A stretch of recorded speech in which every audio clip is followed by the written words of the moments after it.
You're joking, right? Well, I'm trying to be hopeful. I'm trying to be optimistic about that. Well, I guess you're too young to be a little pessimistic like me. The fucking things I see out there, people are stupid. I know. Hey, you got to, Bronny, clean that neck up. Can you help me? My girlfriend's out of town. Yeah, but why do you let it get to that? You could do it on your own.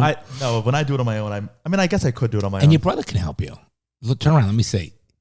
Yeah. Honestly, it's more of like an out of sight, out of mind. I got to say something. That's a pet peeve of mine. Like, oh, I know. You always bring it up. But I don't. Does it bother you? No. I'm just being a dad. You need to look clean. I don't think that looks clean. No, I agree with you. And this is fine, but is there a way to make it not your hair so thick? Is there a way to make it? I just haven't trimmed it in a few days. Gotcha. Okay, so That's you can like trim it, thin it out. Of course. Yeah. Usually I trim it to like a 3 millimeter. It's probably at like 4 millimeters. Yeah, I just think you look cleaner when it's I've been studying eyebrows and stuff. I haven't even trimmed really, a little bit. I've just been like focused on that, not focused on like how I look. get it, And my girlfriend's out of town, so it's like I'm like, I don't need to look nice. Like I'm just alone in my apartment all day. But it takes you every day. 3 minutes. It's not studying. No, I know. I'm just saying like I'm not thinking about it. It's not at the forefront of my mind. That's all. You don't need to be. I respect that, but it shouldn't be at the forefront. It's just to be part of like you brush your teeth. That's not at the forefront of your mind. You got to look clean. The back of your neck, I don't like it. Okay. It's like Jewy Juicing. Well, we need to be Jewy Juicing. But you understand what I'm saying, not that. So, great. Burke was on Fox last night. Yes. Jesse That's Waters. not even a joke. That's a real thing. No, Burke it was on Fox fucking News last great. night. And he also Prime time. And he also met Vince Vaughn later, who's a dick. Well, why was he a dick? He wouldn't let him take a photo of him. That doesn't mean I he's hear a you. dick. I understand that. I see both sides. I wouldn't even be bothered. He looked like shit. Yeah, if you're Vince out Vaughn. at a Didn't he look bar like with your shit friends. in that photo.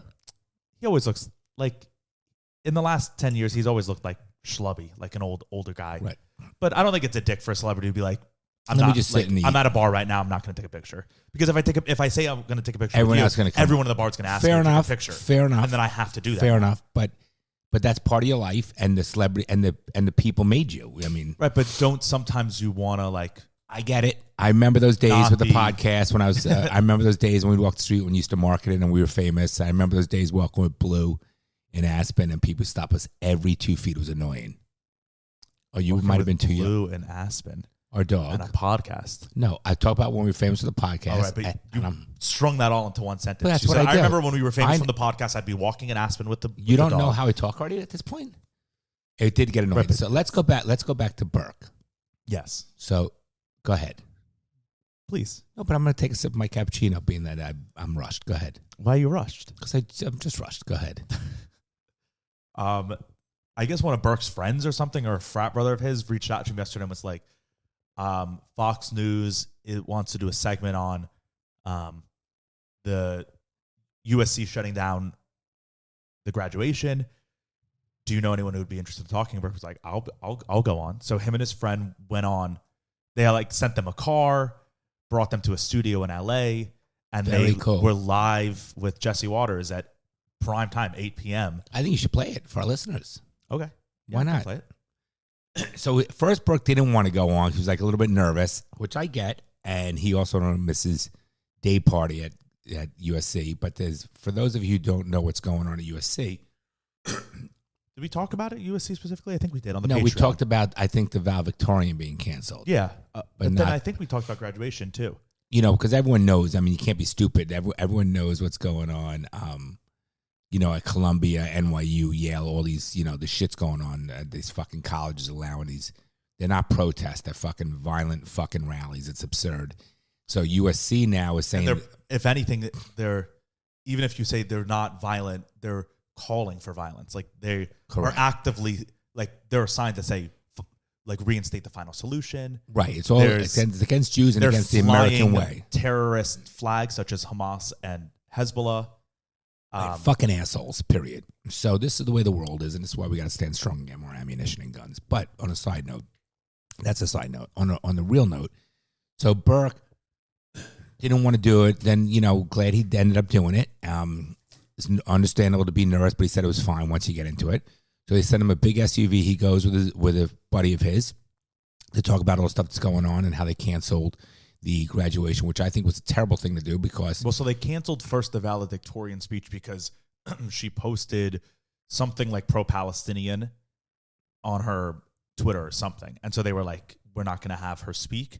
And then so many people were up we, in arms. We did talk about that. Yeah, and I said I think it's wrong to cancel. I agree, because if you say I'm pro-Israel, you should be allowed to post that. There's nothing wrong with that. She's not saying pro-Hamas. She's not saying pro, Yeah, I don't know exactly what it was, but I don't think it was like terrible. But if she said pro-Palestinian or pro-Palestine, I'm completely fine with that. That's her choice. I have no issue on that. Right.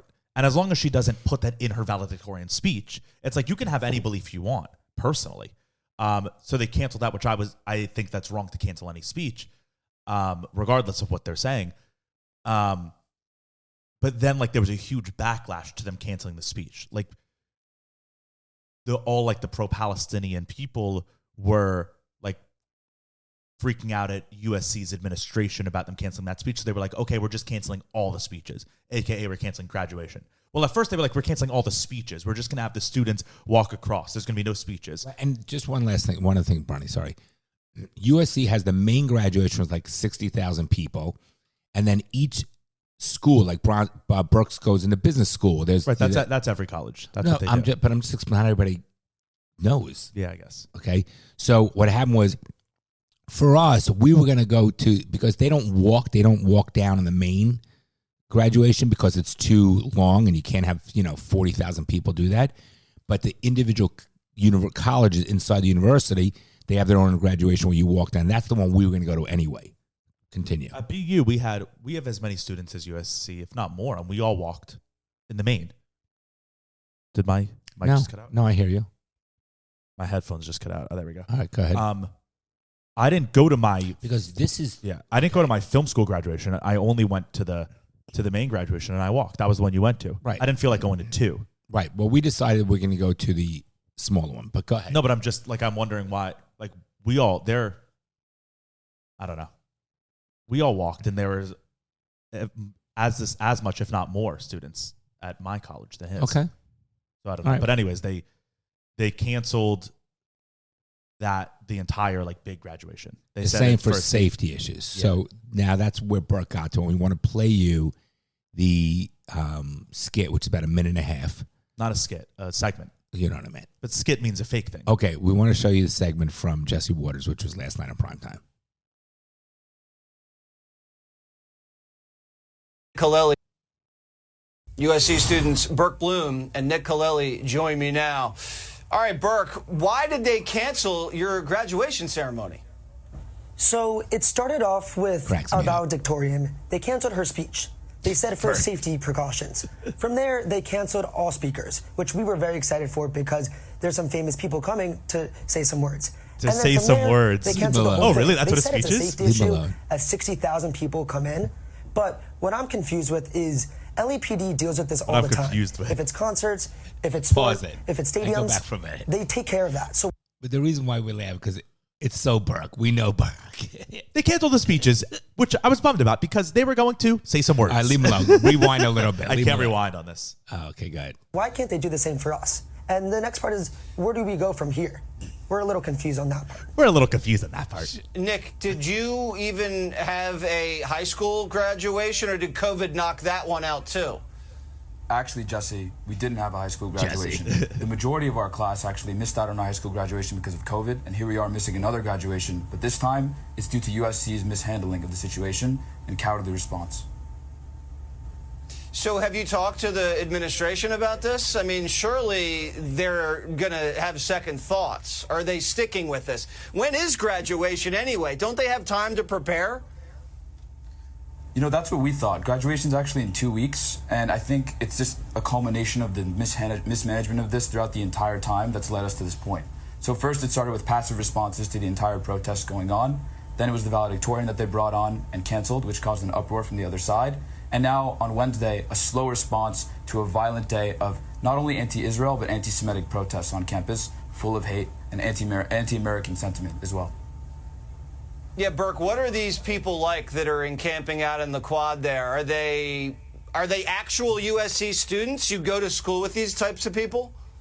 No, that's the scary part. I would say when I was on campus, about half of them or more than half weren't USC students. So I saw people 80 years old or younger, people the age of my parents and grandparents. 80 years old or younger. Stop. Yeah. And the students, some of them are being peaceful, but there are things where I have seen firsthand vandalism, I saw pushing, I saw shoving, and I saw some anti-Semitic remarks. Yeah, so I'm sure your family not very happy with not being able to see you toss your cap. And I mean, that's a big moment in a child's life. What have they said? Well, especially as a Jewish student and a USC student, they're frightened for me. As I'm walking on campus with my Jewish necklace That's out, you he's talking about. There's people surrounding me, in front of me, by my side as I leave my last classes. And I've had a few calls with them. They just told me to be careful and stay safe, but there's not much I can do since it is everywhere and it's super prevalent on and off of campus. Nick, what do your parents say? My parents are extremely disappointed. And also when I tell them the stories of what I've seen on campus, for example, Wednesday when I left my AI exam, I went to see the Passover Seder. There was this Passover Seder right outside of class, and there was a guy heiling Hitler right outside. Motherfucker. And it's sentiment that my parents have seen before, and it's things that we've seen in like the 1940s in Nazi Germany, and frankly, it needs to be stopped. Unbelievable. That's crazy. It really is. Well, now you guys haven't had high school graduation. You guys haven't had college graduation. You're just going to have to go to law school. And one of these days, you'll have a graduation, business school, law school. Guys, sorry.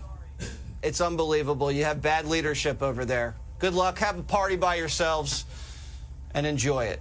You guys deserve it. Thank you so much. Thank you very much. Thank you. Okay, first of all, I think he did a great job. He did a great job. So did Nick. Yep. I'm proud of those two boys. Yeah. My boy, you know, you got to stand firm. I'm glad he was chosen to speak about it, and it's fucking disgusting what's going on. And I think it's more fucking reason that the Jews got to fucking stand firm, and also Americans that support the American way. And again, nothing against Palestinians. That's not an issue to me. It's the hatred against Jews. It's the hatred against Israel. It's the hatred. And at this point, it almost feels like it's like a fight for the future of America. Society. That's what I'm talking about. Like society. The capital, the whole Western civilization. Right. It's like way. Western versus Eastern now. Correct. So to me, that's really what it is. I agree. That's what it feels like. But they're starting with the Jews, and so I don't care about the, you know, none of this, you know, this goes back to the whole, you know, whether the BLM movement, whatever it is, it doesn't matter to me that people have opposite views. You can't have that hatred and want to annihilate and wipe out the Western culture and civilization, Jews, blacks, whatever it is, because it starts there and it's just evil. And that's the problem. That's the fucking problem. And we have to put a stop to it. We have to, and this, listen, the USC education, I mean, I think Burke went to, you know, the senior year was really great education. But my point is, it's a good school. He loved it. He got it in there on his own. He got into the business school. I'm very, very, very proud of him. But this is really letting the inmates run the asylum. It's really making they won again. You know what I'm saying? If we stop everything because of what they want, because of their actions, you need to remove the tumor. You don't let the fucking body fail because of the tumor. You know, this is fucked up. So it'll be interesting. We need to stand firm. And well, I mean, it gets worse every day. So it's like, I don't know where it's gonna go. Like, how is everyone just gonna be like, oh, okay, yeah, we're fine with Jews now? Like, you know what I mean? Where's it gonna go? It's never happened. The amount of comments that we've gotten in the last couple of days on our videos of like anti-Semitic shit. No, I don't look at any of that stuff. Even like not on. So I posted the video of us talking from the Patreon about Biden saying pause. Retard. And it like took off. It has like 700,000 views on TikTok. Okay. And a lot of the comments are like, it's just bizarre. People connect it to this. People are like, Biden isn't the problem. It's the Zionists. Or like, the only reason why Biden is the president and America's failing is because you let all the Zionists run your country. Like, and it's like, how are you connecting? We're talking about the president saying, do you respond to that? Sometimes. Yeah. I mean, I can't respond to all of them. Here's my thoughts. One of them I just said, you're a moron. And they were like, oh, are you a Zionist puppet? And it's just like, it's crazy. And they don't even, these people don't even know we're Jews in that clip. They're just connecting everything to, now everything that's wrong is because of Jews. So here's how I look at it. First of all, I wouldn't even waste my breath and respond to people like that because you're dealing with stupidity and ignorance. It's like talking to Chippy about economics. It just doesn't make sense, number one. Chippy's 6 and doesn't understand economics. 5. 6. You just turned 5. No, she turned 6. Really? Yeah. Damn. All right. So, number 2. Wow, when I was a kid and you wouldn't remember our ages and I would get pissed at you, but now I'm at that point. No, I remember the Not age. pissed, I would be don't remember the years unless I go backwards. I don't even remember ages too. I have to Okay. really think about it. So here's the thing. Here's how I look at it. I don't even know my age. What? No, nothing. Okay, I'm not surprised, and I never have been surprised because I know about the anti-Semitism, and I've always and I just think that's always going to be prevalent. I think this will make hopefully, the Jewish community stronger, and not for them to get comfortable, lazy, and forget 5 years down the road.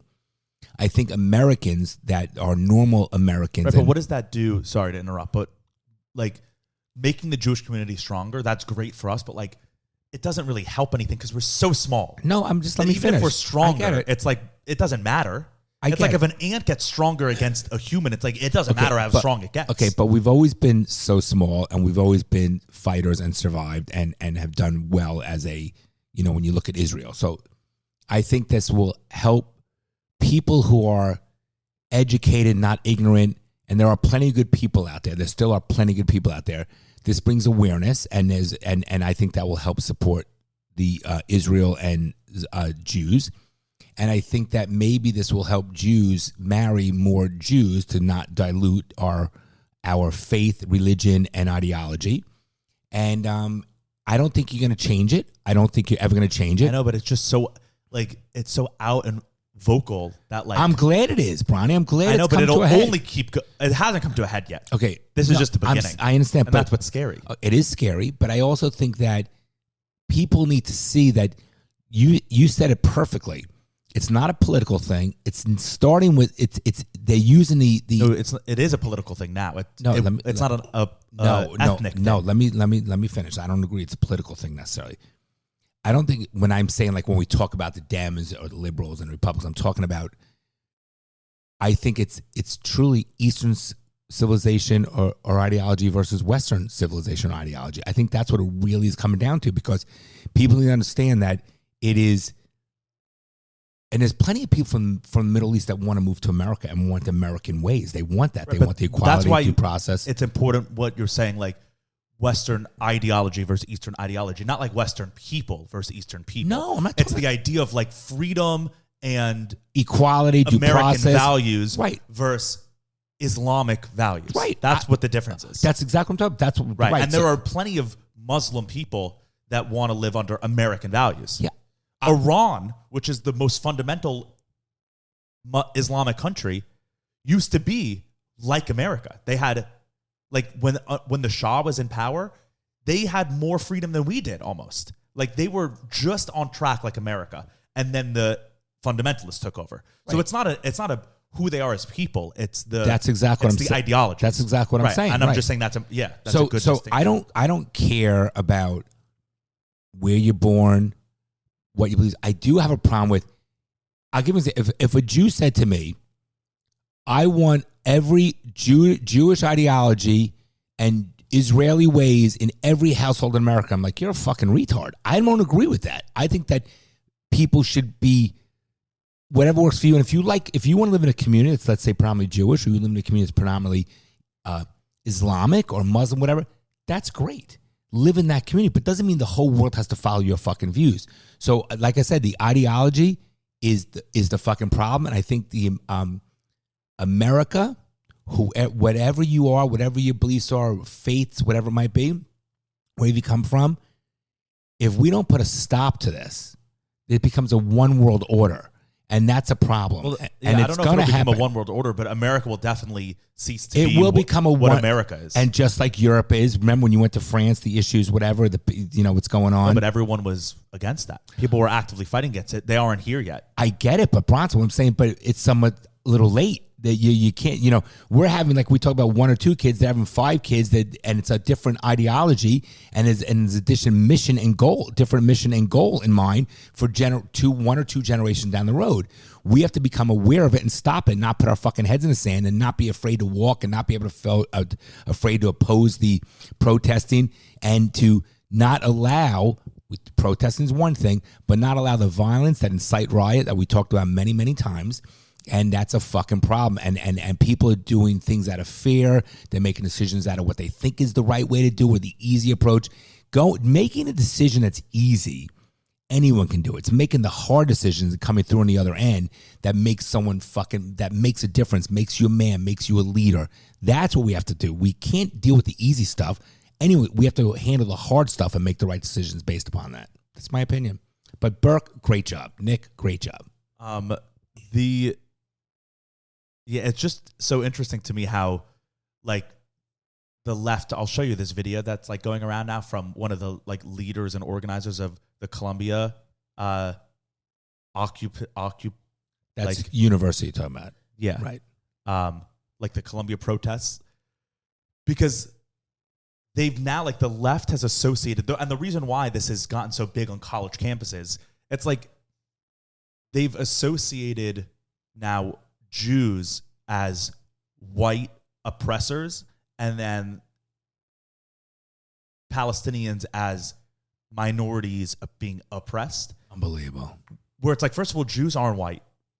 And so they literally, like, they're now, all these college kids are saying, like, Zionism is white supremacy. Here we go. Right. But it's like, Jews aren't white because white supremacists don't think Jews are white, right? So, like, even if I, as a Jew, think I'm white, and I go and I say I'm white, if the white supremacists say, you're absolutely not white, we actually want to kill you, like, not only are you not white, but we think you're the worst, right? Like, KKK hates Jews more than they hate blacks. Like, that's how low on the white scale we are deemed. So they all fear fucking Jews, period. But, like, they've co-opted, and it's so scary because they've, like, co-opted Jews as to now mean white supremacists. So then now we are, like, you can be. I know, but that's just so still. It's the same mentality as a person saying, I identify myself as a cat. It's so fucking. But how you're categorized is how you can change. Like, you can change people's minds about someone. I get it, but based on what you call them. I get because in Nazi Germany, they called Jews were Germans, right? Like, there were German Jews who just lived in Germany, whatever. But then the reason why they were able to get everyone on board was they said Jews are, I mean, they called it like rats and everything, but they were like, Jews are outsiders. They are immigrants that have come into our country, and I'm not doing anything. I'm going like this. And they're not Germans, right? So then everyone can be like, oh yeah, if they're not Germans, then we don't like them. We're here, it's like no one can stand for white supremacy in America, right? Like, would you condemn white supremappy? Do you think that's terrible? Okay, I get it, but Bronny, I'm not just be like, it's so. But you're downplaying the severity of that. No, I'm not. I'm not downplaying. I don't play into that. I don't think it doesn't matter what you say. Okay, it's what everyone else is saying. All right, but of course we're not going to play into it. We're the ones being attacked. I don't give a fuck if someone calls Jewish people as white supremacists or Jews are rats. I understand what you're saying about what happened in the Holocaust. I think it's no, I'm not even saying that. I'm saying that's just a past example of if you change the. What? Why are you rolling your eyes? Go ahead. You've rolled your eyes like 3 times during this conversation. Because you haven't interrupted me 5 times, but that's all right. Go ahead. No, continue. Okay, go ahead. No, I am not. I want to hear what you have to say. I said what I have to say. I want to see the video you're talking about with Columbia. So there's this guy who is like leading the protests, and this is a video that recently like everyone has been sharing. This was actually Can you make it bigger or no? Yes. Yeah. This was actually from a disciplinary hearing that with the university back in January. Student? Yes. Okay. Back in January, the university called him in for a disciplinary hearing because of some bad stuff that he was posting on his social media. So this is like a video from that's now recirculating because he's the one leading the protests, which they Oh yeah, I remember this person. I think. Which really, I've never seen this person. I think I've seen something. Go ahead. He's like the one leading the protests now, which they're claiming these protests are just pro-Palestine, peaceful protests. They're not hateful towards Jews. It's just about what Israel is doing. Yeah, just like the fucking BLM was peaceful fucking things when they were burning the fucking buildings. The narratives are a fucking joke, and people you're not going to be able to change that fucking left side. You're not going to be able to change it. But at least BLM was saying, yeah, this is what we're doing. We are calling for like no, I'm talking about the news and the fucking media saying they're peaceful and this and that. That's not what but I'm saying like what they're saying, right? Like the Colombian students are saying this is not about Jews. It's about what Israel as a government is doing in Gaza, which like, okay, sure, you can say that. But then this is what they actually feel. And that's why I'm trying to fuck this asshole. I'm one of the associate directors in the Center for Student Success and Intervention. I'm Kamani James. I use he, she, they pronouns. I'm Zionists in my DM wanting to meet up and fight. I don't fight to injure or for there to be a winner or a loser. I fight to kill. See y'all in New York, January 2024. Mm-hmm. So that's specifically what we're going to be discussing today. Do you see why that's problematic in any way? Who said that? No. That was a tweet that he posted. And that's what he was being disciplined for. He, she, they. He tweeted, Zionists in my DMs asking to fight. I don't fight to hurt. I fight to kill. I'll see you in New York. This little fucking person fights to kill. Well, what, so then Colombia called... I get it, but look at this fucking moron. Like, it's comical. And this is the leader of it? People are following him? This is okay, anyone that follows that, fucking morons. Yeah, so that's what I'm trying to show. Okay, go ahead. And so they're saying, like, do you have a problem with that tweet that you said, like, killing Zionists? Okay. See why that's problematic in any way? No. Do you think that there's a serious weight in taking someone else's life? I think there is a serious weight in taking someone's life. And at the same time, I think that taking someone's life in certain case scenarios is necessary and better for the overall world. And so I personally have never killed anyone. Thank the Lord that no one has put me in that position. Though when Hitler died, the world rejoiced. Everyone looks back at that time period and said that Hitler needed to die because he was exacting an immense amount of harm against the world. And so just like that, during the Haitian Revolution, he's so smug, this guy. Haitian slaves had to kill their masters in order to gain their independence. These were masters who were white supremacists. What is a Zionist? A white supremacist. And so let's be very clear here. I'm not saying that I'm going to go out and start killing Zionists. What I'm saying is that if an individual who identifies as a Zionist threatens my physical safety in person, i.e. puts their hands on me, I am going to defend myself. And in that case scenario, it may come to a point where I don't know when to stop. So like this guy is leading the protest and he truly believes as a person that if you identify as a white supremacist or as a Zionist, which identifies as, if you identify as a Zionist, that means you identify as a white supremacist. So I identify as a Zionist. I certainly don't I don't think of myself as white supremacist. I don't even actually think of myself as white. That's the thing. And neither would white supremacists. But then it gives them the carte blanche. You don't identify yourself as being white? Seriously? No, nowadays, no. Jew. Okay. Over white. Okay. All right. But you're white. No, but that's the whole thing. No, Bronson. You need to stop. I understand you're a Jew, but you don't identify yourself. You don't think you're white? If white people, that's not what I'm saying. What do you think? Stop. Do you think you're white? My answer is if white people don't consider me white, white people don't consider you as white. Why do you care? How do you identify? Why do you? I don't really think about I don't identify really as anything. Okay, I'm asking you. Okay, I wouldn't give any. When I look at this person that first says identify she, this, whatever. Like to me, I would like to see this. Someone like this. Anyone that follows someone like this is a clown. This person's a fucking retard. The fact that this person got into Columbia means Columbia's education to me is a fucking degree is a fucking joke. And the fact that this person thinks that it's gonna defend itself, again, this person couldn't fucking beat up a flower.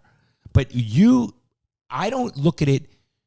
When I ask you, do you see yourself as being white? Yeah, I guess so. Right, but I'm saying if white supremacists don't view me as white, then I'm not white. Wait, if I view you as a girl and I get 3,000 people to view you as a girl, do you view yourself as a girl? No, not you. But if every woman, if the leaders of women saying women are superior, women are the best thing in the world, if they're like, you are not a woman, then yeah, definitely not a woman. If the people, if you were a woman, if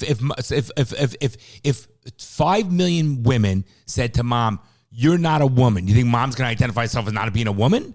No, but why would she be like, yeah, I want to be a woman? No. Why would she want to be? I'm asking, different. I ask you, period, are you white? And you're like, well, the white supremacists don't see me as white, so I'm not white. I mean, okay, but I also don't understand that. That fucking makes no sense. I guess I look white, but Jews technically aren't white. Answer the question. I'm not saying Bronson. Be Bronson. We being so little. I'm talking as it's two normal people. Stop being Bronson for a second. Are you white or not white? Yeah, in America, yeah. Okay, I don't understand what this. I'm gonna move on. If you're acting like it's retarded the way you're acting. No, but okay. Are you white or not white? Yeah, I guess it depends who you ask. Yes, no. I'm asking you. Yeah, you don't understand. Yeah, I think I am. Bronson, someone with such convictions, you're such a So what do you think white is? Let me finish. Look, you're such a smart, articulate person. Very knowledgeable. Thank you. You have such knowledge. You have such strong convictions. You're very mature. It's a simple question that you're making complicated. I don't know why it's triggering me because you won't answer the fucking question. Are you white or not white? I don't think it's a simple question. That's okay. Well, yeah, you do. So okay. What do you define as white then? Okay, I'm white. But what do you define as white? About this guy? Bronson, I'm not going down this whole white versus not white. I am fucking white. White is what people consider white. No, it's not. Yes, it is. Is there a definition of white? Okay, you understand what I'm saying, Bronson? Is a light-skinned black person white because they're very light-skinned? They're half black and they're half white. Okay, but up until the 50s, Italians What if you got a tan? You just interrupted me. Okay. God. What? Go ahead, Bronson. What about the Italians? Italians were not considered white up until like the 50s and 60s. Fully. Greeks, not considered white. Irish were not considered white. British people up until the 40s, 50s did not consider Irish people white. They didn't. And that's why they had them as slaves. Like, white is what society considers it. There's no clear, because if I have, like, there's just, there's I don't agree with you on a definition. I don't agree with you on So what is your definition? What you look like? I believe, no, you know if you're black, you know if you're white. That's not a definition. Give me a definition of what is white. What do you consider white?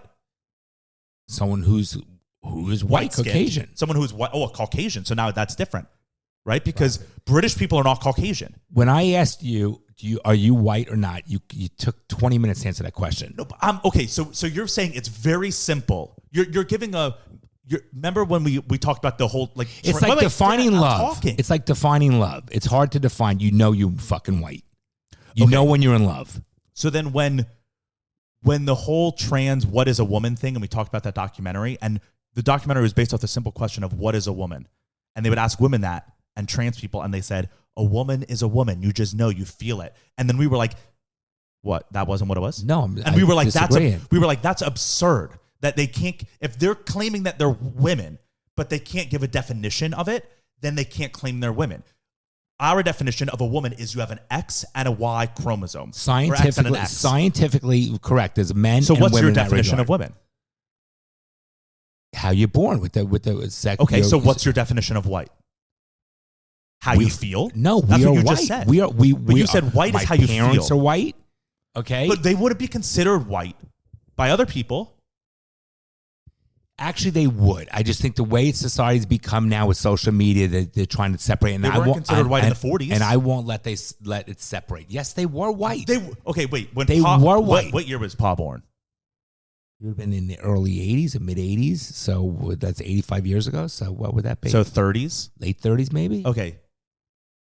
No, that would be 40s, let's say. Okay. When Pa was born, he was not considered Caucasian or white by anyone. By anyone, Dad. That's a fact, okay? How's that a fact? Because that's what everyone in America, right? Like America, in Ellis Island, there was white, Jew, black. Okay. In Europe, in Nazi Germany, they were like, we are white Germans, Aryans, they are Jews, right? So if no one considered Pa white in the world when he was born, he was Jewish. That was his race, not white. So to say like, oh, it's very, very clear within people who are alive now. When they were born, they were not considered white, and that's changed because society has changed it, because we live in America and we've all kind of accepted that now. But what I'm saying is that's changing. So when you're saying it's very, very clear, I'm like, no, it's not.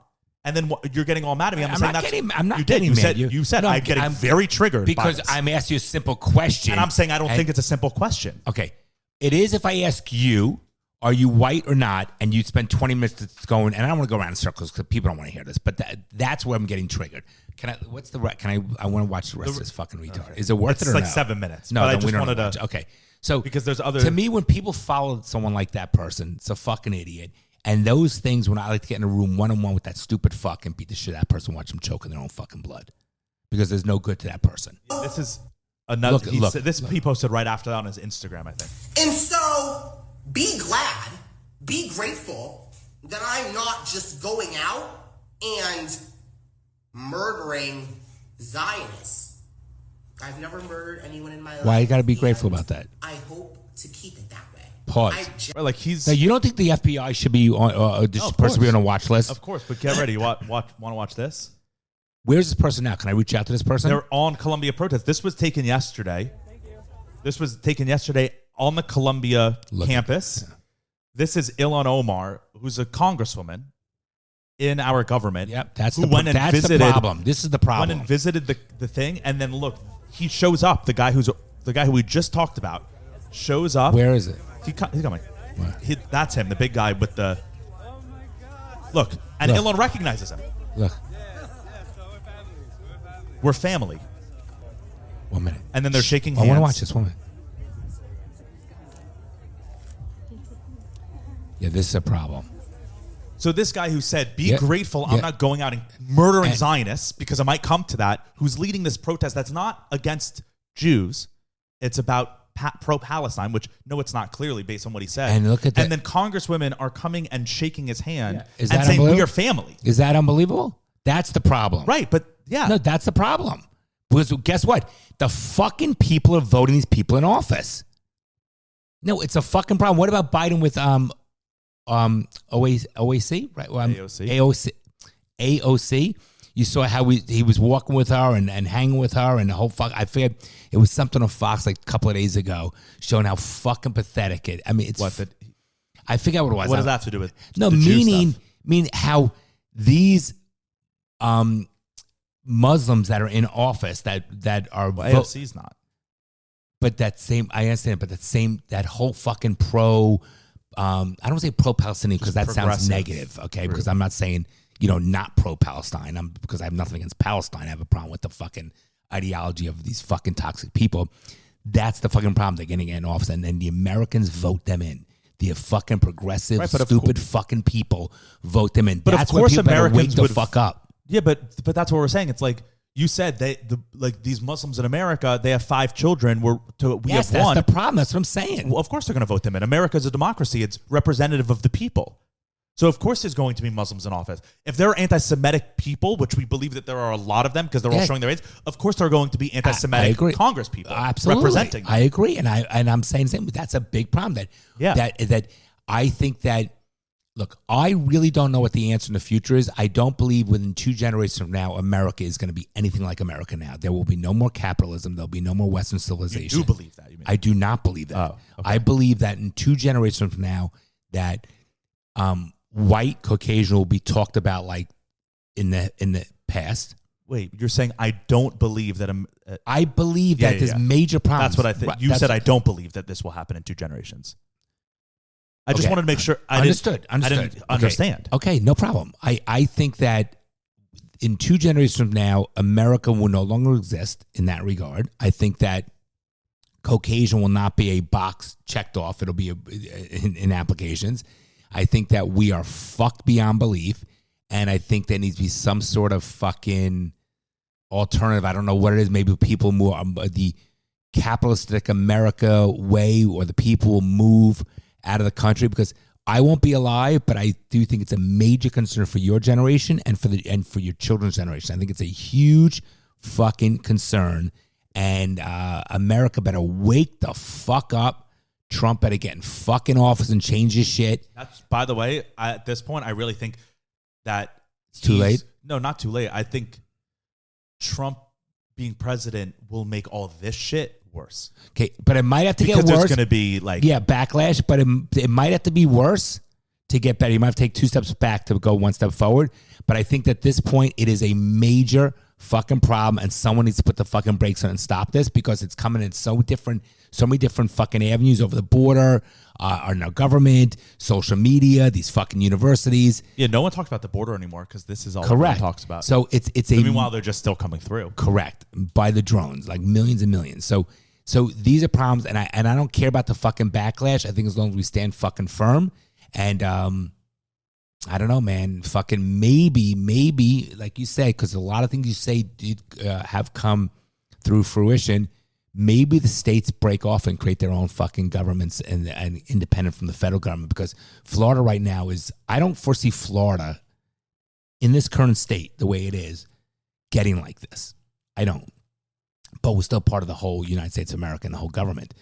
Maybe Florida breaks off. Who the fuck knows? Who knows? I know, but I wonder if that would even be worse at this point because, we need strength in numbers. That's if Florida true too. breaks off, then we become Israel, with surrounded by the Middle East, right? But there are. You start seeing who the red states and the blue states, and you start seeing, and I have to believe. But you can't have a red state country and a blue state country. It can't break off that way because our country. So let's say Florida, Texas, and Tennessee are a country. How are we going to get there? How are we a country with another country in between us? You know what I mean? Well, that would never make sense. Yeah, I never correct. I never thought in a million years there'd be such an influx of people moving from those other liberal type states to Florida in the past 2-3 years. I mean, did you ever think you'd see that? I mean, you're a lot younger than I am, but living here for 30 years, it's crazy. So who knows? I also have somewhat of hope and faith in the way Americans are. And I'm hoping this becomes an eye-opener, and maybe we needed it. It might be too late. I don't know. But it'll be interesting to see. I have to tell you, I definitely will see it in my lifetime because I have, let's say, another 30, 40 years left. But I am concerned about what you guys are going to do. And hopefully I'm around long enough to help with that decision for you and your family and for your future. And because this is some fucked up shit what's going on. And that when you see that congresswoman with that fucking cocksucker, literally a cocksucker piece of fucking shit, and she says we're family, that's fucking brutal. He said we're family, but yeah. But that's brutal. But she recognized him and hugged him, went to hug him. Brutal. Yeah. No, fucking brutal. And that's who's leading these protests. So it's clearly... she's there. And then today, someone... let me see if I can find it. The head of the Islamic jihadi group or something. God, let me see if I can find it. Over. Look at all the shit that's out there on this fucking Twitter.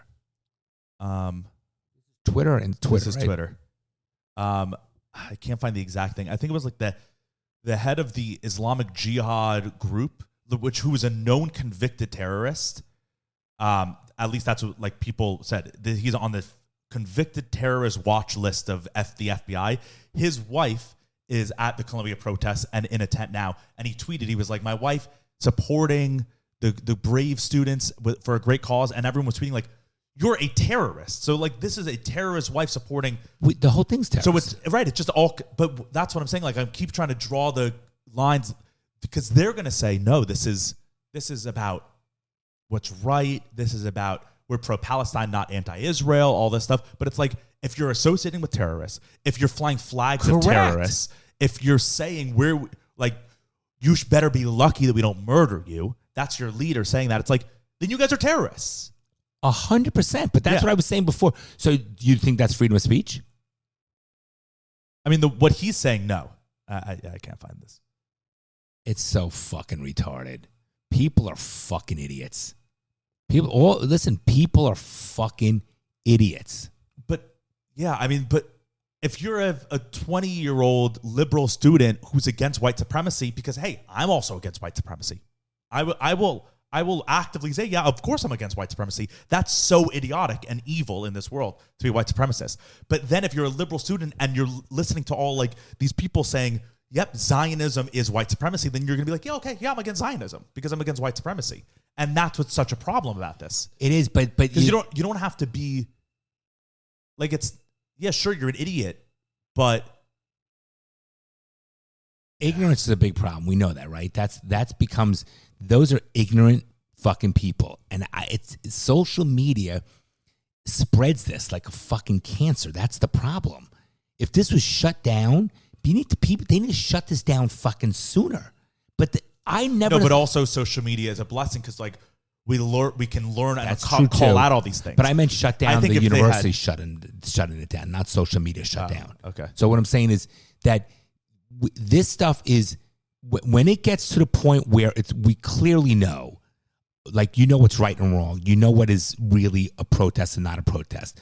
The problem is it's the narratives. I don't know why the government or these leaders allow it. I don't understand it. That like some are afraid and pussies, some want it. It's just terrible. Like you're talking about the like violence and stuff and the unrest. This whole thing, like I do believe that a lot of these sometimes people don't know how to handle it, so they give in. Like maybe USC said, we're just going to cancel everything. It's the easier way to do. I don't agree with that. Sort of like, when my parents, I remember when me and my siblings fight, even if one caused it, my mother would be like, you're all punished. You know what I'm trying to say? Like, I don't think that was it was just easier to do that. I'm not making a judgment call. I wouldn't do that. I think you punish the one who started it, not saying you're all punished. So, but it's the easier route to go. But I don't know why the government, well, I do know why, because the government's a fucking joke, that they don't get involved. Even like New York police. I mean, you see firsthand that people are right in the police's face, and the police do nothing. You're allowed. And that was another comment that we got a lot. I posted, and this is fair. Like, I kind of agree with a lot of what they're saying. I posted the clip of when we were showing the, in the Patreon episode, we were watching that video of the protester who was like, oh yeah, I don't know why I'm here. I don't know why I'm protesting. Remember that one? Right. And she was like standing right in front of the police and everything. Right. And you said, and the police are doing nothing. A lot of people commenting were saying, aren't you an American? Don't you stand for the freedom to protest? She's not doing anything wrong. That's what I was saying. No, but you said people are in the police's face. It's like, you're allowed to do that. No, there's a difference. I'm not not allowed to touch the police. No. What I'm saying, that was, them. I think if you went back and played that whole clip, okay, I wasn't talking about her. There's zero issue about that. There's zero issue. There was no violence in that clip. No. They were all standing there. I'm talking about with flags. When the police are in line there. Yeah. Like, for example, when we saw the Grand Central, when they were knocking on the door. The police were doing stuff. They were fighting back. No, they weren't. The police were standing inside. out by the door, okay? Yeah. My point is, if you get in a police officer's face, not the girl, that's not what I was talking about. No, but then what were you saying that you said, and the police are doing nothing? Meaning, when it gets You're violent, other things. I'm talking about the violence there, and they do nothing because they just do nothing. Just like when they were on the Golden Gate Bridge, took 5 hours for the police, like, because they're being told, because if the police was there by themselves, they would remove that person. That's the job. But they're being told not to. They're being told to stand down. That clip, people take things out of context. Just like when Bryce talked about the trees, they took that one little, or the stars. I mean, planets. When that person did nothing. There was no. I didn't even know that you were talking about other protests. Okay. Though. Well, I'm just telling you. I'm clarifying it. There's nothing. You could even talk negatively about the police in front of the police. There's nothing wrong with that. Yeah, but you also just said people are getting in a police's face, and the police do nothing. It's like, no, they can't get in the police's face. They cannot. I can stand in front of a police and I can say I am against Israel. I'm protesting. I'm protesting. But you understand but that can get physical. Or if I say fuck you, cop, that can escalate. Different. Oh, but I understand that. But I'm not. Again, that's case by case, fact by fact. I'm talking in general. Yeah. That when the police allow. Okay, remember, the police carry guns in them, too. When the police allow people to get up right in their fucking face, that would never happen 30 fucking years ago. Would you let anybody get right up in your face? Right, but also 30 fucking years ago, police would beat up people. Okay. Would beat up black people just because they were walking down the street. They would do I'm that. Talking and about, throw them in the back of the van. I'm talking about, even if a white person got up in a police right there in their fucking face, we could smell their fucking breath. And remember, the police have weapons on them. They can be grabbed from them. okay, the people. Would you want anybody standing up right in your face, or would you be like, get away from my face? You would feel threatened, and you're right to defend yourself. If somebody got it right in my face, said, and I stepped back and they came back to me, or I said, move away and they didn't, I would throw the first fucking punch because I feel threatened. When you don't have a certain level of respect for authority and you get it right in their fucking face, that is going to escalate. Yeah, but there's no law against disrespect for authority. That's not, I'm talking about complete disrespect. I'm not talking about disrespect. But when you get up in a police officer's face, that will escalate, and the police have a right to say, listen, you need to step back. They don't step back, you can get arrested. Sure. Period. Yeah. And I wasn't talking about that girl. I'm all in favor of that girl did nothing wrong. But I'm talking about when you're in an environment and there's 5,000 people and there's 300 police creating a line and they approach the police line and get too close, guess what? I believe the police have a right to say, get back or you will be arrested. Yeah. 110%. I think they do. That's what I'm talking about. Yeah. That's exactly what I'm talking about. Yeah. If I have nothing to hide, I don't fucking do drugs, I have nothing in my fucking car, if the police want to pull me over for doing their fucking job, what are you shaking your head for? Oh, wait, sorry. What? So you're saying... I'm just if saying they want to pull you over and then search your car? No, I didn't say anything about searching. No, the car. I know, but that's what I'm saying. I have nothing to hide. So the police are doing their job and ask for my ID. I'm not going to fucking oppose and give them a fucking hard time. I'm going to give them my ID and then I'm going to have the respect for the police and walk away and drive away. Period. Yeah. But the fact that you have nothing to hide doesn't change your interaction with the police. No, it does because people should. It does. People get very defensive. They get fearful. Their personalities change. That's the way it is. People that are irrational, whatever, it does. When you know if somebody's lying, you know if somebody has something. There's people that are experts that read people's faces. The police deal with these things all the time, just like they know when they pull over. I hate to say when there's profiling, you look at certain cars or certain areas, it's instinctive. They pulled over 10,000 cars in life. They didn't know if they're in fucking Hialeah pulling down a car that's a 20-year-old car. They're going to be a little more careful when they're pulling over, let's say, a car. Not dangerous. What? Hialeah is not dangerous. Okay. I'm making a point. Whatever. I'll pick a different area. I'm just saying. Yeah, but I think with police... Why are you rolling your eyes at me? Because I'm making a point, Bronze, and you pull out the one thing.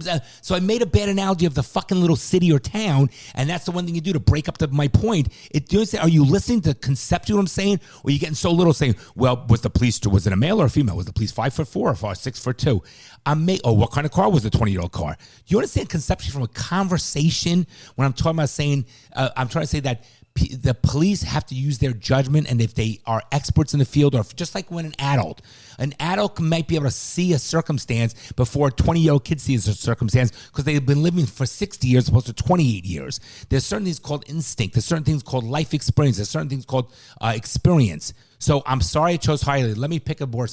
When you're driving in Harlem, well, when I grew up, Harlem was bad. Now Harlem's not bad. So give me a bad area to tell my story. Do you understand? That's why I'm not mad, but you understand that you're throwing off the conversation for the listeners because they're not listening saying, oh my God, he chose Hialeah. They'll say it's a concept. All right, continue. I'm all yours. No, I don't. You're bothered by me now? No, I love you, Bronny. I'm not the one bothered.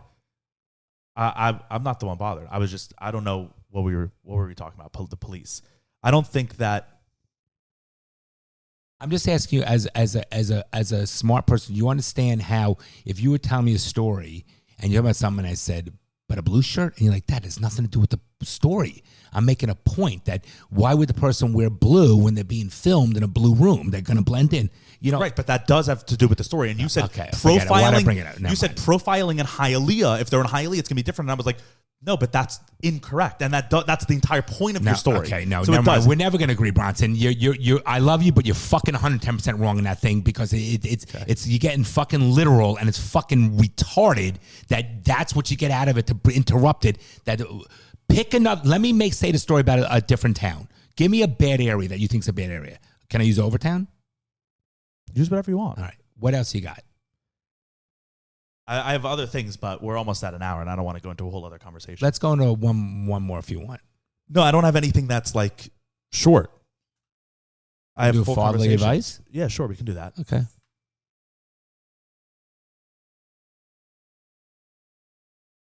I'm just saying that there's no question that if anyone gets in a police officer's face, they have 110%. They say you don't step back. I'm sure there's a law that says they can be arrested. And if someone said to you, Bronson, let me ask you this question. If you got up on a police officer's face, you know you can try to get confrontational with a police officer, correct?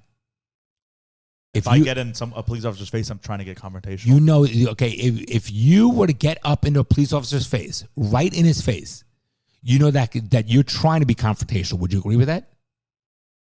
Yeah. Okay. And you do that, therefore, if you're trying to be confrontational with a police officer, that you know it can escalate, right? Yes. You have to. People can't understand when you shake your head. Yes. So therefore, dude, what do you get annoyed about? I'm like being deposed by you. No, Bronny, but you know that how many times you tell me that they can't hear you nod your head? Yes. Okay. So therefore, with that, the police officer, it will escalate. It's a bad thing. What is this a specific scenario? Like you said, it's a case by case basis. I completely agree. I'm saying if a police officer, if someone gets in that police officer's face and that's a bad environment, sure, the police should be able to arrest you if you don't step back. Because they're going to say you need to step back. They're not just going to arrest you right then and there for just getting in a police officer's face. And by the way, who would get in a police officer's face? It's going to 100% going to escalate. Who would ever get in and by the way, if I was the police officer, I'd be like, anyone. If someone got in my face and I step back and they continue to get in my face, I'm fucking taking that person down, period. Right, but police officers are not citizens. Like they're held to a different standard, for sure. Okay. Because if meaning therefore what, they shouldn't be arrested? No, I'm saying, but to compare it to like if someone treated me this way, I'd fucking fuck them up. No, because but a police officer is going to be treated differently than a citizen. They're a police officer. The police officer, no, but the police officer has experience to say that's a bad environment. They're going to have that person arrested. Right, sure. That's all I'm saying. Yeah, I'm just saying like comparing it to how we would feel. I can't arrest them. Right, and you can punch someone. A police officer can't punch someone. But they're going to arrest them. Okay. They're going to bring them down to the ground and arrest them. Absolutely. 100%. Yeah, if they don't listen to them, for sure. Okay.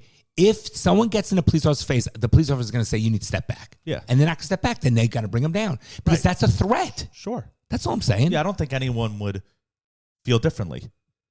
That if you don't listen to a police officer and you're like being violent and aggressive, of course they're going to stop. Even if you're not being violent, if the police officer said step back and I said no, the police officer, I think, should arrest you. If I'm in the police officer's face... it depends on the situation. Because if I'm standing there and the police officer says step back and I have every right to be where I am, and I say no, they should not arrest me. Okay, I'm not talking about distance. We're talking about a scenario where they're right up in the police officer's face. That's a different environment. Right. I mean, again, it's all a fact. It's all a case by case. But that's what I was being specific on that. But I hear you. Go ahead. Let's see. This is from Chanel. Hey, Jon and Bron. Store? Mom's favorite brand? I've been a listener since 2020, and I'm pretty excited to finally have something to write in about. I just got engaged in early March. Congratulations. And plan to get married in December. I'm 26, my fiance is 27, and neither of us have been married before. Since we will be getting married within this year, we quickly got into wedding planning and started asking for budgets from our parents. We aren't wanting anything extravagant and are honestly trying to cut costs as much as we can. I'll be doing the baking and making the bouquets along with hiring a photographer for only half the day. My mom, being the mother of the bride, feels that the tradition of the bride's family paying for all or most of the wedding is ridiculous and outdated. Along with her and my stepdad's side is very small, and her guest list will only take about 15% of the total guest list. So she doesn't want to be paying for my dad's and fiance's guests. My parents are divorced. So wait, her dad's interesting. Okay, but why would the mother? Okay. Why would the mother pay for the father? The wouldn't the mother and father split? You would think, right? Go ahead. As the family of the bride. Go ahead. My parents are divorced, so her and my dad will be contributing, but from different bank accounts. Okay. My fiance's parents are an older, traditionally Southern couple, but recognize the world is wildly expensive and are wanting to contribute to the wedding. My main question here is, what do you think about the tradition of the bride's family paying for the wedding, especially coming from a family with only sons? Love you guys, and if you find yourself in Texas this December, we'd love to have you attend our day. Should we go to the wedding? I would fly out, wouldn't you? Yeah, sure. Yeah, send us an invite. We would come out and reach out to us on Instagram then, if you're listening. Yeah, we 100% would go to, we'd fly out. Sure. We'd have a great time. Yeah. Yeah, that would be fun. Yeah, it would be. Yeah, we would do it. We come out with, you come out with yours and I come out with mom. So what are your thoughts? Okay, so first of all. I guess on this scenario, or I guess on bigger picture and then this scenario, right? Because she asked, what are your thoughts on the idea? Right. And then how should they handle it? So first of all, congratulations. It's very exciting for the two of you, and that's good stuff. And don't let this small shit ruin or change your engagement and the wedding and everything else like that. In a general aspect, on a larger scale, like you said, I think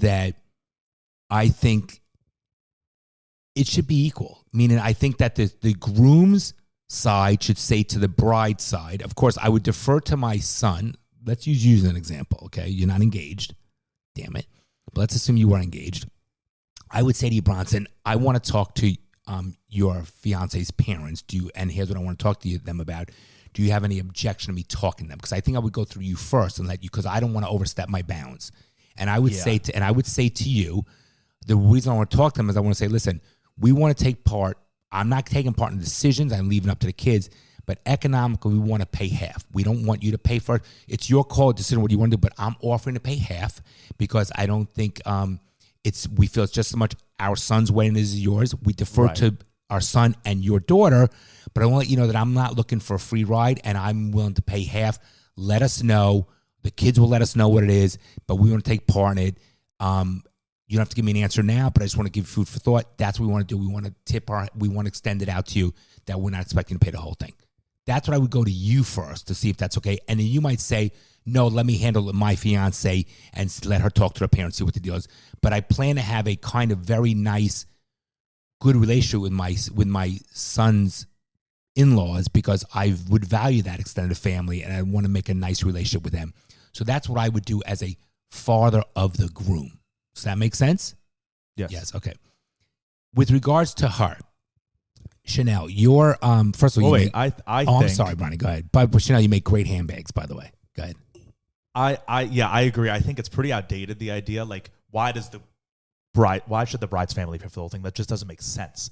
It used to make sense because it was like, they were giving up a daughter. There was a whole thing with it. Tradition is nice though, too, Bronny. Yeah, but what is the niceness of the tradition of the bride's family paying? Like, why is that nice? I hear you. I don't disagree with you. Like, there are some nice traditions, like the father walking the daughter down the aisle. That's a nice tradition. It's nice because it's like that's her father. But like the paying aspect, I don't see why that's like. There's no justification for that. I agree, and I would pay. By the way, like let's assume you married someone who family had no money. I'd pay for the whole fucking thing. I don't care. Sure. Right. Yeah, and I think I would, if I was in that situation, like you were saying, this how you would handle it. I think I would be like, yeah, let's let our parents just talk and figure out how they want to pay for this themselves. Right, because here's the reason why I would go to you first, because I never want to overstep a bound, because I believe that you should, as it's going to be your life, and I never want to create problems for you and your wife. So I would ask you if you had any objection to that. And then if you say no problem, I will handle it. Right. Okay. Yeah, I don't want you to get involved in the finance. The only reason why I would want you to get, if you said to me, Dad, we want a 400-piece band, it's going to cost $80,000. I'm like, no, I'm not fucking spending. Of course. That's the difference. And I think, like, to an extent, the parents, if they're paying, do have a say in the correct. You can't be amount. You can't be unreasonable. Right. We're not doing a $500,000 fucking wedding. Yeah, of course. So that's one. But I do think that like all four parents should sit down and be like, okay, how do we want to approach this? And just everyone should be like very open. I mean, that's easier said than done. No, but I think that is if you go see, I would never. Here's another thing. I would discuss with you if I had a like or dislike about something. I would never discuss it with your fiance because that creates an issue. I wouldn't discuss it. I would let you decide what you want to bring back to your fiance or not. You're talking about in general or with wedding Meaning planning? like with the wedding planning. In general would never do that. I don't think that's appropriate to ever do that because, again, it's just not appropriate. In Chanel's situation, I think that your mother and father, even though they're not married, is not your problem. They have to be treated as a unit financially. Now, I get it if your mom says, look, I only have 15%, and your dad might have 35%, then your mother and father have to say, I'm paying for 50%, but I think your father pays proportionally 35% of the 50%. What if they don't get along? No, but my point is... Listen, you're saying the father should pay... I'm saying the mother and father, the fact that the divorce has nothing to do with Chanel. However, if they're paying 50% of the wedding, if they are, I think the father pay for his guest, right, and the mother pay for her guest because if they're divorced, they're not a unit, right? They don't need to split. The mother doesn't need to pay more because the father, her ex-husband is bringing more people. Correct, because mom and I are different. And that's something I think that you as Chanel, like, depending on your relationship, the relationship between your parents, like if they're cordial and respectful of each other, but if they're not, like, you have to get involved. You have to go to your dad and be like, look, mom has 10 people coming. You have 20 people coming. You got to pay. You're going to pay double what mom is paying. 100%. That is what it is. And if you don't want to do that, then you can only bring 10 because mom's only bringing 10. 100%. That's if it's not cordial. If it's cordial, then I think your parents would understand and be like, okay, yeah, I'm going to pay for my share. You're going to pay for your share, but we're going to pay for 50% of the entire share. That's exactly the way it should be. Yeah. 100%. See, mom and I are married. We're a unit. It's the same money. But if she was with somebody else, I'm like, right. I'm not paying for your fucking guest. Of course. That would be a fucking retarded. Especially like if the ex-husband is married to a new person and she's bringing her. No, it's fucking like retarded. Yeah. And right. I think everyone would agree with that. Right. But I also think that you should talk to you and your fiance, decide how you want to handle it. Like I said, I think that we would offer to pay half. It's no problem. And if there are... And that's what she said, too. She said, my fiance's parents are a traditionally Southern couple, but recognize that the world is expensive and are wanting to contribute to the wedding. So right. I think that if they're already open to the idea, then I think if all of you sit down and are like... Or if you talk to your fiance and see what the relationship is, but then if you guys are like, yeah, our parents should just sit down and just hammer it out. But some people are difficult. That's the problem. Some people are very, very difficult. You go to your fiance and be like, talk to your parents and see Correct. what they're willing to contribute. That's what I'm trying to get at. And then he might come back and he might go to his parents and they're going to be like, we want to contribute half. We think that's fair. Then he'll come back and be like, my parents want to contribute half. And then it's like, okay, great. Right. Chanel needs to handle her mother and father separately and get them on the same page. Yeah. And the fiance needs to talk to his parents first before you getting all those parents in a room. Sometimes it doesn't work. Yeah, that's true. You know, it depends on people's personalities and how they are. But I think that parents... And when it comes to money, things get a little there's tension that comes with money. And who knows, like in my situation, we have no idea. Like my fiance's parents do a destination wedding. My fiance's parents as like wait, what did you say? No, like my future fiance's parents. Oh, you said my fiance's parents. Right, but like event, like what I'm talking about, like when it'll be in that case. Yeah, what are you waiting for? They might be like, no, the tradition, like we want to pay for the entire wedding. And we would pay for the rehearsal dinner, we'd pay for this. That's how the ways so around like, it. Things have to be correct. You have to like... There are ways to be a mensch if that's going to happen. Yeah. So like, for example, a friend of mine who a little older, he supports the kids and the in-laws. Did you think I was engaged and didn't tell you? Like, no, I was teasing you. I was saying 40 and slip. I didn't think that. Okay. So he told me that he paid for the rehearsal and paid for all the wedding and all stuff. And it was a smaller wedding, and his own daughter said, you can't have any out-of-town guest after rehearsal. He goes, but I'm paying. She goes, this is what we want to do. Now, I said to Mom, I go, if Bronson ever said that to me, I'm not fucking paying. Like, you can't have fucking rehearsal. You have people coming in from out of town to the fucking wedding. You're paying for the rehearsal dinner as the father of the bride. He pays for the whole fucking wedding. And she's saying you cannot have any out-of-town guests. Yeah, that's tricky. I'm not trying to be a dick. But like if let's say I'm planning my wedding and you agreed, yeah, you're like, I'm going to pay half or whatever. And that's what you agreed to. And then I came to you and I was like, I really want it to be this way. Like, I want it to be these people. That's this thing. This is like, it's my wedding. This is like what I want. Or let's say I was like, I really want it to be at this place, but this specific thing. And you're like, I don't want that. Would you be like, I'm fucking out? I think you would be like, I'm upset by that. I'm disappointed by that. But I think you would. No, okay. Like, would you be like, no, fuck you, I'm out? No. I don't think you would. I don't speak like that. I'm to talking my about kids. In your head. Okay. I would say to you, Bronson, you're limiting. I understand, but you're telling me that you want me to pay for this event, which I understand, and it's my pleasure to pay. But you tell me. But also, I didn't say, like, in that scenario, you're the one that said, yeah, I want to pay half. I didn't say I want you to pay. No. If I'm paying for the rehearsal dinner, and let's assume hypothetically you have it in Italy, and you say we're doing a small venue, we can't have this. I'm like, you expect people to come from out of town. Yeah, I mean, but now we're changing it to Italy. No, but that's okay. So out of town guests. Let's assume you did in California. Okay. Where your woman's from, and we have 50 people flying in from California, from New York, Florida, New York to California. Yeah, I think the right thing is to include. You have no choice. You have to pick a venue where these people can need to come. Yeah. I get you might want a certain fairy tale, certain way it is, but you can't have these people come from out of town. And then, so here's another thing. But also, not everyone has to be. Not everybody. I always thought the rehearsal dinner was like for the people in the wedding, close. It's also closer. It's also some close. You can't. I'm not talking about. Listen, here's another thing. Yeah, but like that family, right? Like that. I know who you're talking about. If they were guests at my wedding, they would be out of town guests. I wouldn't expect them to be at the rehearsal dinner. I would be like, I'm talking about somebody different. Oh. I know what you're talking about. Oh, okay. I'm talking about something different. So here's another thing. If you... Oh, no, I'm not talking about the wedding coming up. I'm talking about this was like 2-3 years ago in Fort Lauderdale. No, different. No, different. Oh, okay. Yeah. I thought you were talking this is about our different. Aspen friends. Different. Different. Here's another thing. If you said to me, Dad, we're doing the wedding, it only allows 100 people total, and you have 50 friends going, and her family only can have 25 and we can only have 25. I'd be like, are you fucking kidding me? You know what I mean? Or let me give you another analogy.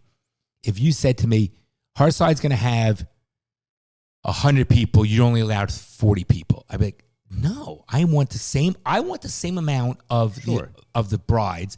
Even if they don't pay, I'm happy to pay for it. Yeah, I also think I have no problem paying. I want to have, it's my son's wedding. Yeah. So just hear me out for a second. I want to be able to share that just as much as the bride's parents. Of course. But that's a different thing. We're talking about between me and you, not between you and the other family. Right? You were saying I'm telling you as a son. I'm telling you as a son. But you were saying, because those are different issues. Because I feel differently about them. I think both sides should be able to invite whoever they want. Equal. Right. And if one side has more, that side should be paying for those guests. But between me and you is a different story. I think if I'm like, yeah, I want my group of friends to be here, they're here, and I have these people, and this venue is limited or whatever, or let's say the venue's not limited, and you're like, I want to invite all these people, and I'm like, I don't want to invite all. No, I know, but I think it's reasonable for me to be like, I don't want that person at my wedding. I don't know them. Like, there are plenty of your friends that I'm like, I don't know them.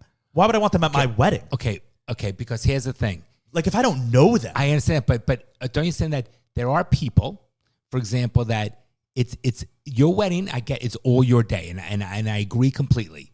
But there's also a component that I'm very proud. Mom and I are very proud of our son. We're proud of who you're gonna marry, and it's one of the most monumental, most beautiful day as a parent to share that.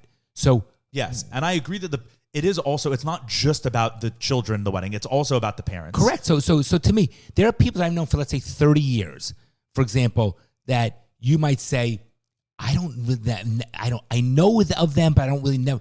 But they know them. I know, but that's hard because it's like. But Bronson, it's not all about you. Remember, you're going to be in your own right, but it's also not wedding. all about you. I'm not. Right, but so if you're saying, I know this person, this is my person, I'm bringing them. But that person's important to me to share that most beautiful simcha, that day, that fucking event. Remember, you're going to be there with your 50 or 75 friends in your own little world partying. I have like 4 friends. You're not even going to know what's going on with regards to that.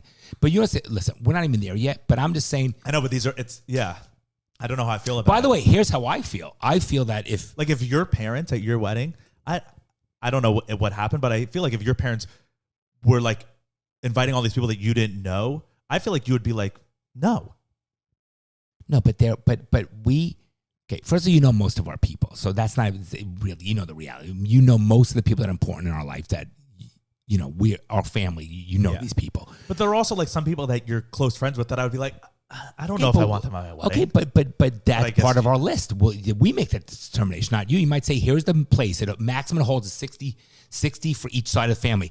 That's our choice who we invite. You don't tell us that. We'll maximize that number. Yeah. That's the reality of it. You're not going to tell us. No, right. I'm not going to tell you. It's 60 people is the max for both sides. I think what I think is fair is I'm not going to tell you and you're not going to tell me. I think it's a conversation. Oh, no, let me step back. No. You might say, Dad and Mom, the place holds 200 people. Hannah and I are going to have 100. Her side gets 50, you get 50. That's it. Then it's our decision. Really? We don't tell you the guest list. Really? No, not tell me, but I feel like we're allowed to have a conversation about like. We can have any conversation. Right. There's no not allowed. We could, but you might say, you're really going to invite Bob and Bob or whatever. And we're like, yeah. And you're not going to say, no, you can't, because that's part of our 50. I'm not going to say, no, you can't, but I could be like, I don't like that person. Of course, you can say anything you want. And then you might be like, okay, fine, we don't really need to include them. Let's include this person instead. Or it might say, no, we have no choice but to invite them. Right. Correct. And you wouldn't be like, you're not telling me. You would be like, we have no choice. We have to invite this person. No, I'm just giving. And then I would be like, okay, fine. If you I understand you have to invite them. For the purpose of what we're talking about now, I'm just giving general conclusions.